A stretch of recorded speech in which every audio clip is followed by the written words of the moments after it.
Good morning students, welcome to the social class. Today's topic is Geography second lesson, that is land, soil, water, natural vegetation and wildlife resource.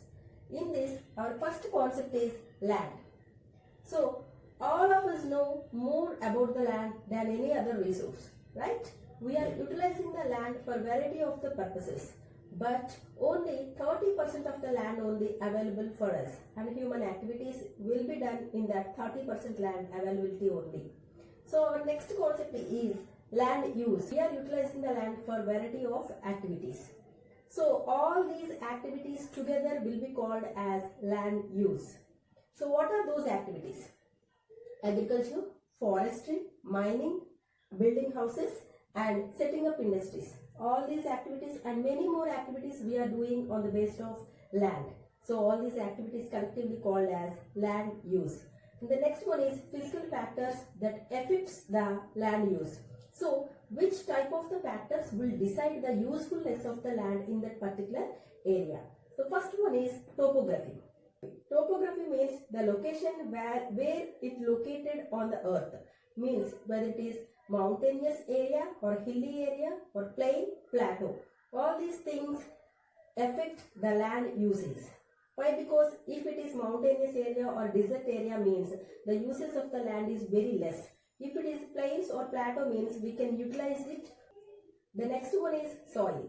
What type of soil is available in that area? Whether it is black soil or red soil, dry soil. So if it is black and fertile soil means it is very good for the crop production and vegetation. So it is very useful to the human being. Other than that, if it is any desert land or dry land means it is not at all useful for us. And the next one is climatic conditions in that land. So what type of climate? Whether it is moderate or dry climate or rainy climate. So based on that, usefulness of the land is affected. If it is totally rainy land means it is less useful. If it is a moderate temperature is there means the land is more useful for the human beings. So based on the climatic conditions, the land uses will be affected. The next one is mineral availability in that land. If it is like plateau, which we can get more minerals, it is very useful to the human beings. If it is desert land, it is less useful to the human beings. And the next one is water content in that land. If the soil has good capacity of absorbing the water means that type of land is very good for the crop production and vegetation and very useful to the human beings other than the dry and desert sand. So these are all physical factors will affect the usefulness of the land. So all the factors are very good means that land is very good for human activities. Based on the ownership, we have two types of the lands. Those are private land and community land. What is private land? The persons who are having their own property like farming, orchards, buildings, commercial lands, all these things come under their private property. Those lands will be called as private lands. And what is community land? Community land means no one person has a right over it. Taking permission from the government, we can utilize that land. For example, forest. So from the forest, up to certain extension, we can collect the food, fodder, medicinal herbs or any plants like the things we can collect from the forest. No one person has a right or having a property in the forest. Those type of lands are called common private resource.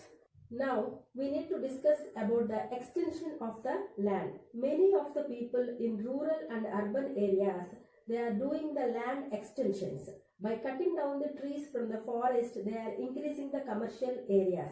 This shows adverse effect on ecosystem and environment also. So this we can observe with the textbook example. Here you can observe a lot of changes which occur from the picture 1 to picture 4.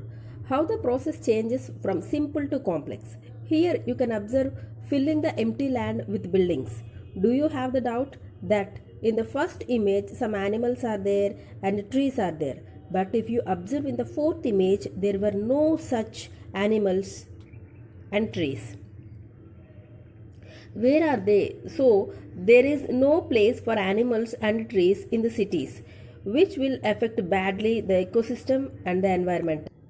Due to these land extension activities, lot of threat is there for the environmental issues. The first one is landslides. What is the meaning of landslides?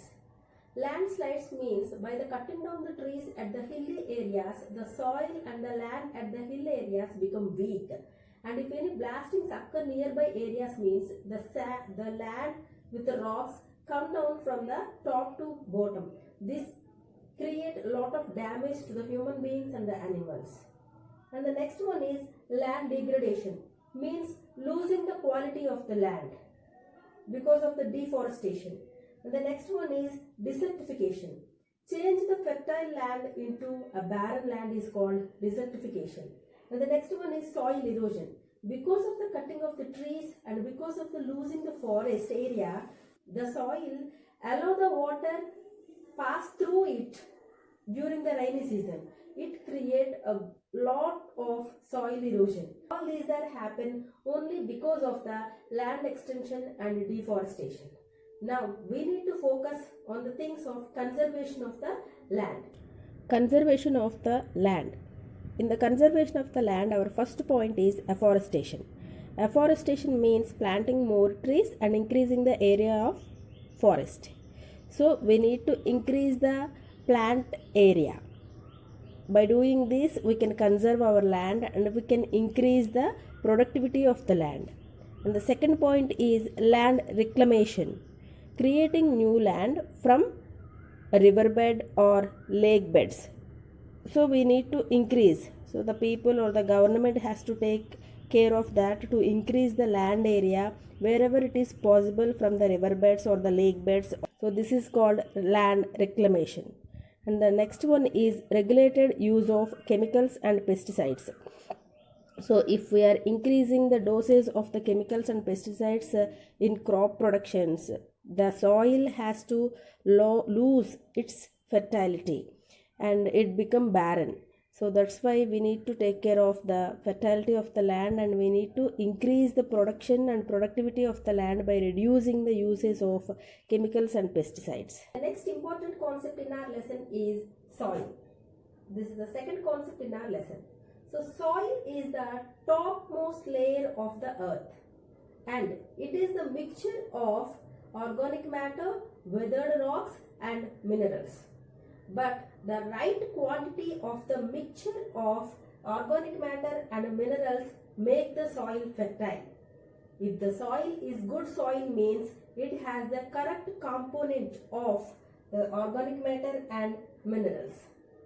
So now we need to look into the factors of soil formation. So what are the factors that are responsible for making the soil? Whether it is good soil or bad soil, how the soil is formed. Factors of soil formation. First one is parent rock. Parent rock decides the color of the soil. Texture means appearance. Chemical properties, mineral content. Permeability means allowing gas or liquid through it, means loose or stiffness of the soil. And the next one is climate. Temperature in that area, rainfall rate of weathering means in the rainy season how much quantity of the soil is running away with the water. And humus formation. Humus means organic component of soil formed by the decomposition of leaves and plant materials by the microorganisms. So all this will decide the quality of the soil. And these microorganisms formed by the plants and animals means flora and fauna in that area also will decide the humus quantity of that and quality of that land. And the last factor is relief, which is the last factor and most important factor of the soil formation. So the height of the land from the sea level, that means altitude. If it is slope area, erosion will be more. If it is plain area, accumulation will be more. So based on all these factors, a soil quality and usefulness to the human beings will be decided. But there is threat to soil. Because of the human and nature, we are facing the threat to soil. So in the form of soil erosion and depletion, both the same, that is losing the fertile soil. It caused a lot of environment problems. Land degradation is happening by human beings and nature.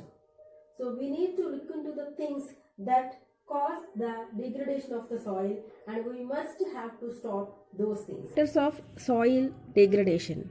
The first point is deforestation. So what is the meaning of deforestation? Cutting down the trees from the forest and made the forest into barren land is called deforestation. So we should conserve the forests and we should plant more trees and we should not responsible for the deforestation.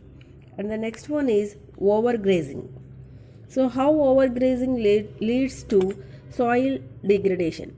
So if the people are letting the animals into the grazing lands, the grazing land is limited and the animals are in a huge number.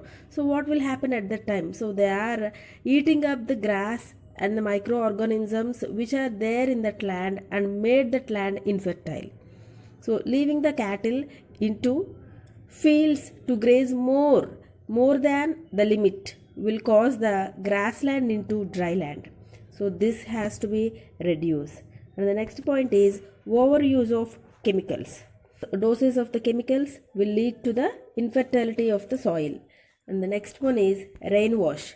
Because of the rain wash, soil erosion occurred at high level, which is caused for the soil degradation. Next one is landslides.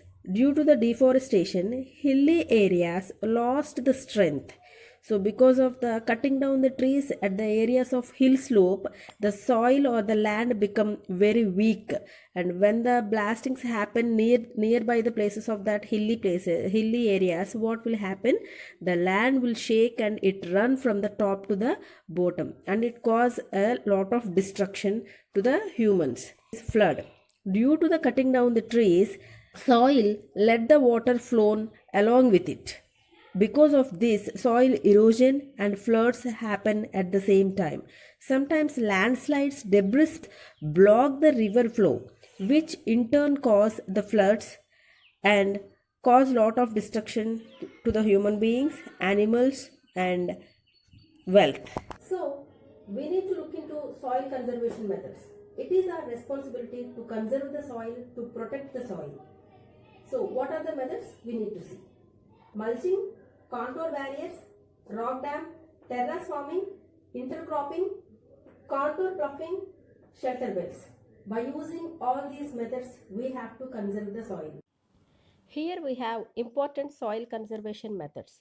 In that, first one is mulching.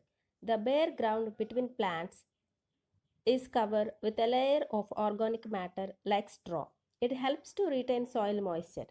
In this picture, you can observe straw is placed in between the rows of the plants to keep the moisture with the soil. And the next one is contour barriers. Stones, grass, soil are used to build barriers along contours. Trenches are made in front of these barriers to collect the rainwater or water. Contour means the lines which shows the height of the hilly areas will be called as the contour lines. So alongside of these lines we have to place stone and grass to prevent the soil and water running off. And the next one is rock dam. Rocks are piled up to slow down the flow of water. This prevents gullies and further soil loss. Gullies means the way of the water which shows running off. So we can prevent the running of the water like in the picture by piling up the rocks like rock wall. And the next one is terrace farming. Broad flat steps or terraces are made on the steep slopes so that flat surfaces are available to grow crops. They reduce surface runoff and soil erosion. In the picture, you can observe clearly how terraces will be formed in the hilly areas and how the people can grow the crops in the hilly areas by using the terrace farming. So like this, if we are doing means we can stop the soil and water running off from the hilly areas to down. And the next one is intercropping. Different crops are grown in alternate rows and are sown at different times to protect the soil from rainwash. So in the picture you can observe that two rows of the crops will be there. In that you can observe two different crops are there in the two different seasons. So by doing like this we can stop the soil erosion and we can increase the fertility of the soil by growing the crops like this. So it is very important conservation method of the soil, and it will increase the productivity also. And the next one is contour ploughing. Ploughing parallel to the contour of a hill slope to form a natural barrier for water to flow down the slope. So I already told you contour lines are representing the height of a hill. So along with that lines, we have to plough the land to slow down the rainwater from the hill to down. And the next one is shelter belts. In the coastal and the dry regions, rows of trees are planted to check the wind movement and to protect the soil cover. So in the dry regions and the coastal regions, we know that winds are comes with heavy speed. Due to that heavy winds, the soil top cover of the soil will be left. So to protect the top layer of the soil and to check the wind movement, so these type of plantations are encouraged. So this type of plantation is called shelter belts, and it is very important to conserve the top layer of the soil